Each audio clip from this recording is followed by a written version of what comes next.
Sejam todos muito bem-vindos a mais uma batalha. Hoje vamos falar ainda um pouco da última jornada, fazendo aqui alguns sublinhados e deixando algumas notas sobre aquilo que aconteceu. E em função dessa mesma jornada, vamos aqui contar uma história que fala de padres e fala de champanhe e para a qual peço a vossa atenção. Relativamente à última jornada, os três grandes venceram os três por 2-0, as diferenças mantiveram-se iguais, mas naquilo que a nós em particular nos diz respeito, vencemos o Boa Vista em casa. Por norma, é um clube que coloca muito mais dificuldades ao Futebol Clube do Porto do que coloca às outras equipas, e este jogo não foi exceção. Tivemos, ainda assim, um estádio cheio, um estádio que apoiou o Futebol Clube do Porto, um estádio que apoiou a equipa depois da primeira derrota no campeonato, e isso, mais uma vez, é o melhor de todos os sinais para aquilo que nós queremos que sejam as últimas 7 finais que esperamos que todos nós esperamos que representem 7 vitórias rumo a um título desejado e um título muito ansiado. Relativamente a esse jogo, e vamos já diretamente àquilo que mais interessa, muito se falou sobre a atuação de Manel Mota, da atuação de Manel Oliveira, muito se falou igualmente sobre as intervenções de Bruno Esteves, o conhecido Lampião de Almada, e vamos sem rodeios e com muita clareza falar sobre isso. Houve um indivíduo, uma personagem, alguém que está a ser investigado por corrupção no caso dos e-mails, que disse na antena da TV 24 que depois deste jogo são já 11 penaltis não assinalados contra o Futebol Clube do Porto. Esse aldrabão, esse mentiroso, esse charlatão, que tão depressa diz que não conhece árbitros, como a seguir diz que os conhece, foi mais uma vez um manipulador de uma realidade. A verdade indesmentível, e isto independentemente de análises de pseudo-especialistas na matéria, quer eles falem no Porto Canal ou não, é que no saldo deste jogo o Futebol Clube do Porto sai claramente prejudicado. Sai prejudicado no mínimo, numa grande penalidade e num cartão amarelo que afasta Marcano do jogo da próxima jornada Belenenses Futebol Clube do Porto. Sobre o penalti que Pedro Charlatão Guerra diz que existiu a favor do Boa Vista, só alguém com desvios de personalidade ou com dificuldades visuais em último grau é que pode efetivamente omitir que o Youssoufa, o jogador do Boa Vista, esteve desde o início do lance a agarrar Filipe.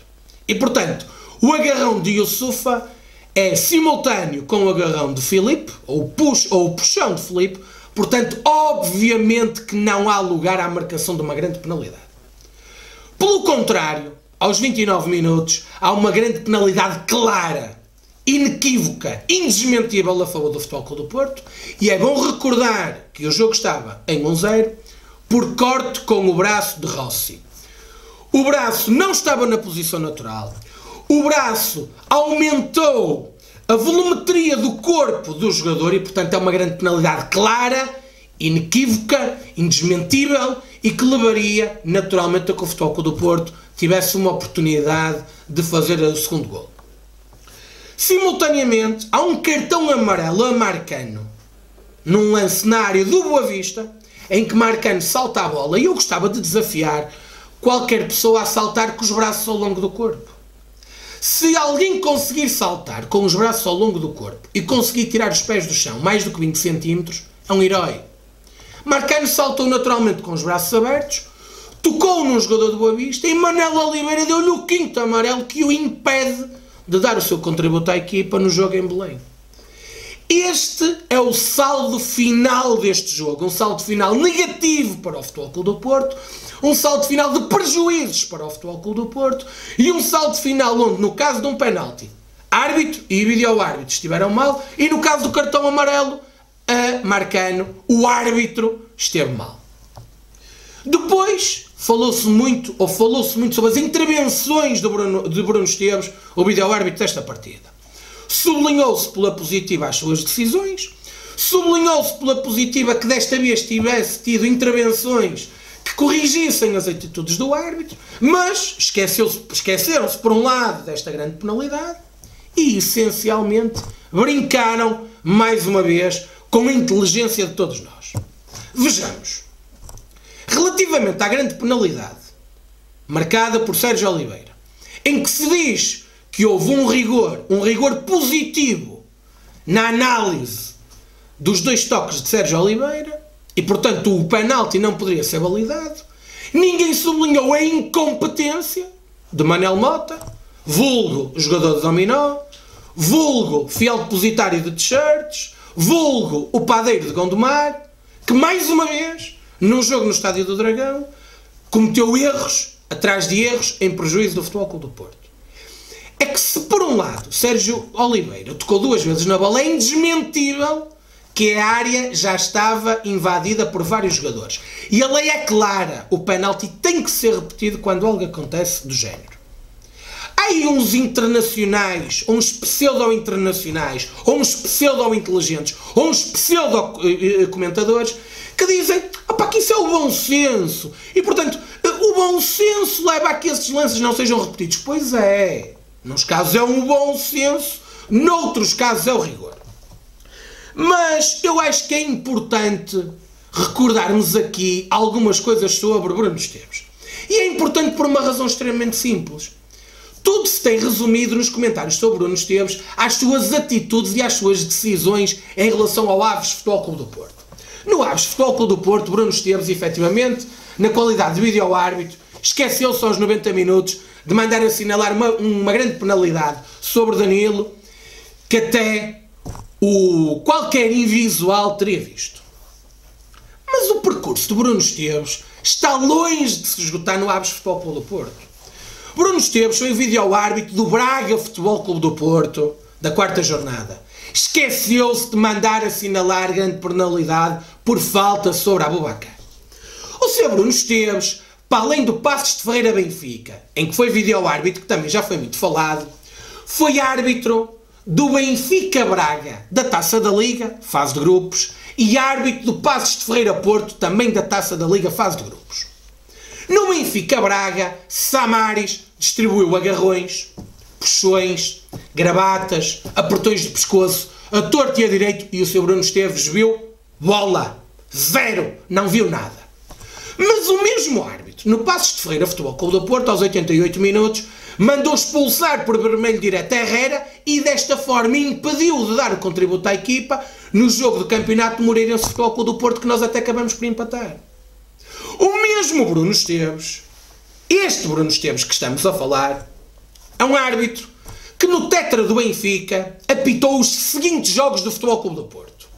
Em 2013-2014, apitou o Futebol Clube do Porto em Vila do Conde e não assinalou grande penalidade aos 84 minutos a nosso favor. Na época 2015-2016, à 14ª jornada, o Futebol Clube do Porto ganhou em casa a Académica e ele não viu que o gol da Académica foi em fora de jogo. Na mesma jornada, na mesma época, na 28ª jornada, o Futebol Clube do Porto perdeu em casa frente ao Tondela e o Sr. árbitro não assinalou uma grande penalidade aos 5 minutos a favor do Futebol Clube do Porto e perdoou uma expulsão a um jogador do Tondela aos 69 minutos. Em 2016-2017, época passada, o Futebol Clube do Porto venceu em casa ao Marítimo 2-1 e o Sr. Bruno Esteves não assinalou grande penalidade sobre Maxi Pereira aos 11 minutos. Nestas quatro épocas, agora em jogos do Benfica, o Sr. Bruno Esteves, em 2013-2014, numa vitória do Benfica em Guimarães 1-0, aos 60 minutos e ainda com o jogo em 0-0, expulsou o Freddy Adi e pôs o Vitória de Guimarães com 10 elementos numa falta a meio campo. Na época passada, nesse clássico que é o Benfica-Belenenses, com uma vitória de 4-0 a favor do Benfica, com 2-0 para o Benfica, há um lance de grande penalidade a favor do Belenenses que o Sr. Bruno Esteves não assinalou, e o lance de 3-0 do Benfica começa com fora de jogo.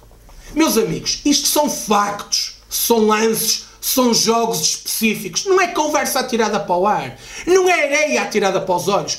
O Sr. Bruno Esteves não tem condições para apitar jogos do Futebol Clube do Porto. O Sr. Bruno Esteves não tem condições para apitar jogos do Benfica. O Sr. Bruno Esteves não tem condições para intervir em jogos do Futebol Clube do Porto ou em jogos do Benfica. E o senhor José Fontelas Gomes, do Conselho de Arbitragem, tem que ter vergonha na cara e parar de fazer isto. Porque o senhor José Fontelas Gomes ainda agora voltou a brincar com o Futebol Clube do Porto. Depois da vergonha que foi a arbitragem de Bruno Paixão no Passos de Ferreira Futebol Clube do Porto, o que fez Fontelas Gomes? Na jornada imediatamente seguinte, ao invés de colocar Bruno Paixão na jarra, não. Bruno Paixão foi apitar o Chaves Braga. E da última jornada, se calhar, o Chaves Braga era o jogo da jornada de maior equilíbrio. Portanto, quando Bruno Paixão fez o que fez no Passos de Ferreira Futebol Clube do Porto e na jornada seguinte é premiado com a arbitragem do Chaves Braga, isto é claramente uma mensagem para os árbitros. Podem prejudicar o Futebol Clube do Porto, podem gozar com o Futebol Clube do Porto, podem desrespeitar o Futebol Clube do Porto, que depois são premiados. E o Sr. José Fontelas Gomes tem que ganhar vergonha na cara de uma vez por todas. E tem que ganhar de uma vez por todas vergonha na cara e parar de nomear este tipo de árbitros para estes jogos na fase final do campeonato. Tem que parar de nomear Manuel Mota para os jogos do Benfica. É que nesta mesma jornada Manuel Mota foi nomeado para o Feirense Benfica, conjuntamente com Hélder Malheiro no VAR.